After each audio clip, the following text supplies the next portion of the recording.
Mas como é que você vê essa crise internacional, o papel dos Estados Unidos e o papel do Obama, a derrota da extrema-direita americana, imposta pela extrema-direita americana? Como é que você vê isso?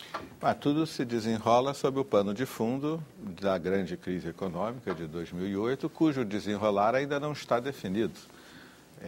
Nenhum dos desequilíbrios macroeconômicos fundamentais entre países deficitários e superavitários, ou seja, Estados Unidos e China, ou Alemanha e outros países europeus, foi sequer trabalhado pelo G20. A questão cambial, a questão da moeda, do dólar como reserva de valor.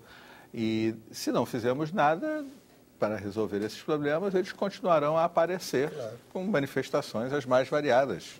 Hoje, a mais grave é a crise da Irlanda, que se estende a Grécia, depois Irlanda, se estende a Portugal. Se a Espanha for colocada, a magnitude do problema muda completamente e o próprio euro estará em questão. Mas outras manifestações da crise virão pela frente, principalmente no acerto entre Estados Unidos e China.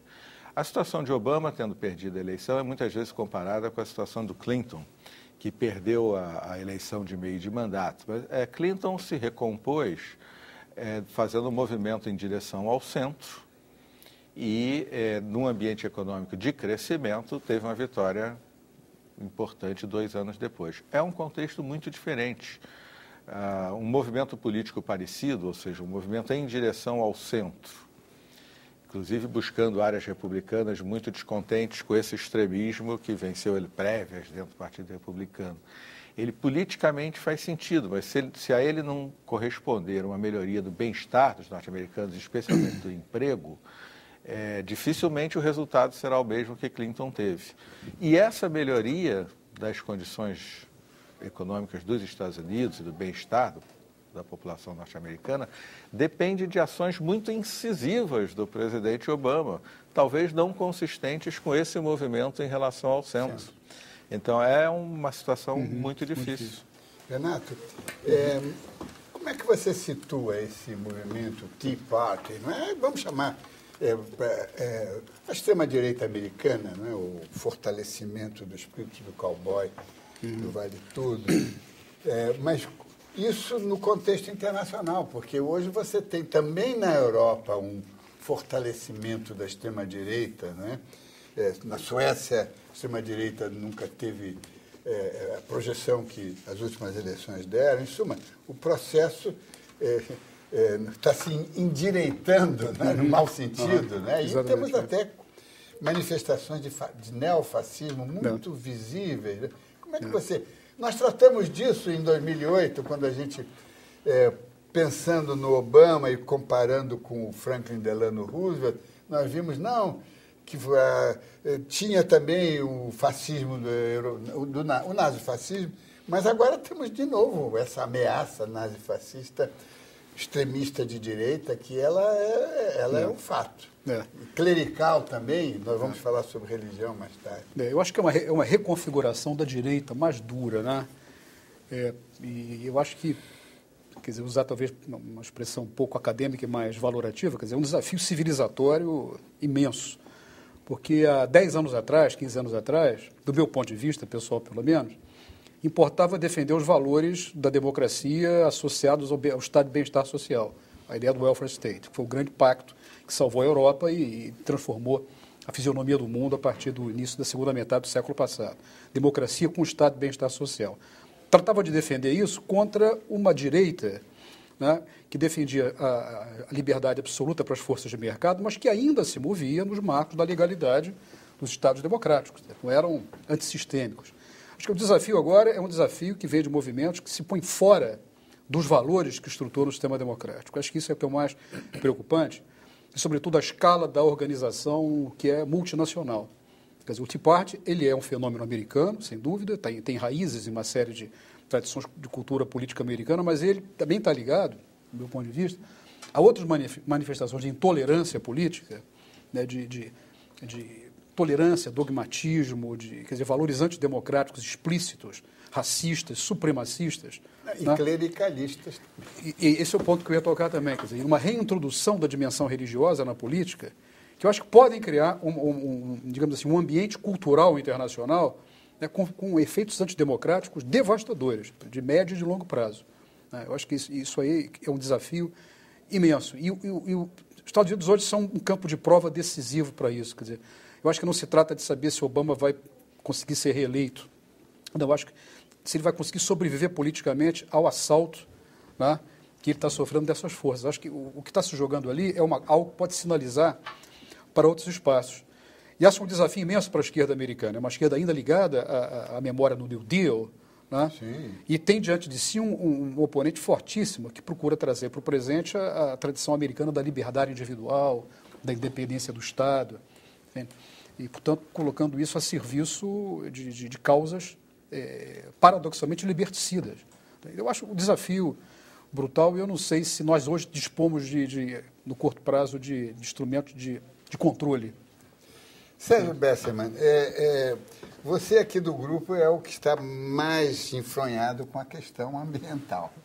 E nós estamos diante dos desastres previstos, previsíveis pelo menos, e nós temos um fato novo, é que tivemos uma candidata ambientalista, que aparentemente deixou uma agenda, não sei se essa agenda é profunda ou se foi apenas assim, momentânea, acidental. Como é que você vê a preparação do Brasil para esse novo mundo de sustentabilidade, de comando do progresso, para que o progresso não seja feito a qualquer preço? Como é que você vê isso tudo? Acho que nós estamos no momento dos mais críticos para a definição do futuro do Brasil do ponto de vista econômico. A discussão do século XX, preservação ambiental de um lado, desenvolvimento econômico e social do outro, não faz nenhum sentido no século XXI. Não se trata de proteger o meio ambiente, é preciso deixar isso bem claro. Trata-se da inserção competitiva do Brasil na mais acelerada transição tecnológica de toda a história econômica. Pouco importa se o acordo do clima se acelera ou demora um pouquinho mais, e aí tudo tem que ser mais rápido. Pouco importa. Olhem para a história do século XX. Se alguém acha que franceses, alemães e ingleses vão continuar vivendo, dependendo do humor de um russo segurando uma torneira de gás natural, ou que a superpotência militar do planeta vai exercer o seu poder em todas as dimensões, mas um saudita e o Oriente Médio, em geral, decidem se ela acende a luz ou apaga, isso não vai ocorrer. O outro jeito de resolver isso não dá mais certo. O mundo mudou. Discutimos Iraque, Afeganistão. Então, a autonomia energética da União Europeia e Estados Unidos, a questão climática que as notícias recentes da ciência fazem, infelizmente, não é condenação moral, é a ciência, não é Deus dizendo vou puni-los, não se trata disso, mas o clima é bastante mais grave do que parecia até no último relatório do painel intergovernamental. Essa é a visão. Então, nós teremos uma transição para a economia de baixo teor de carbono no horizonte dos próximos 20, 30 anos. O Brasil está situado para se tornar uma grande potência do mundo. Nós temos vantagens comparativas em energia, numa logística que é porca, mas pode ser justamente por isso ser transformada para uma logística competitiva.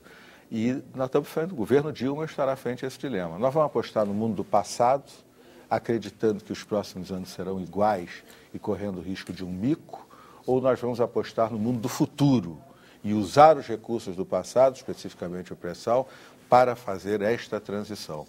É agora essa decisão.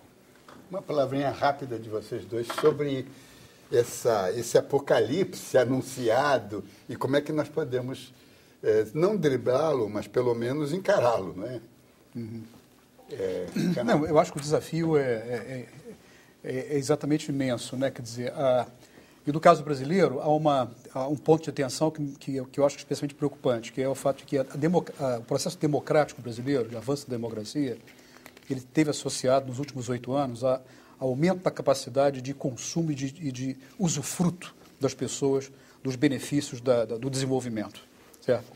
Isso, evidentemente, está estruturado numa matriz econômica que não é exatamente a matriz que será defensável daqui a 30 ou 40 anos. Não é ainda uma economia de baixo carbono. É uma economia que, em grande medida, depende de processos tecnológicos muito obsoletos.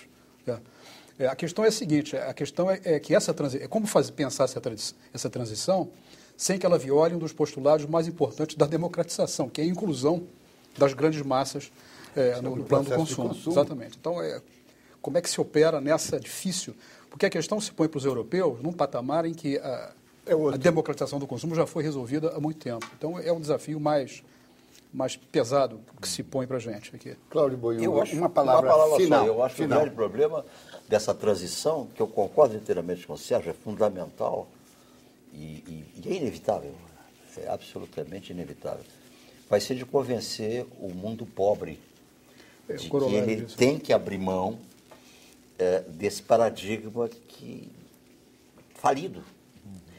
Ele agora vai exigir o direito de também fazer as mesmas asneiras do passado e é preciso que nós trabalhemos essa nova mentalidade. Para ter uma visão das projeções dos 3 últimos anos, veja em nosso site a íntegra dos programas 491 e 533. O Observatório da Imprensa agradece a presença dos nossos 3 analistas especiais, companheiros de cada edição do fim de ano. O economista Sérgio Bessermann, o cientista social político Renato Lessa e o jornalista e escritor Cláudio Boiunga. E lembre-se, acompanhando o Observatório da Imprensa pela internet, pela TV ou pelo rádio, você nunca mais vai ler o jornal do mesmo jeito. Durante o mês de janeiro, você poderá assistir novamente a alguns de nossos melhores programas de 2010. Voltaremos em fevereiro. Um feliz ano novo e uma boa noite.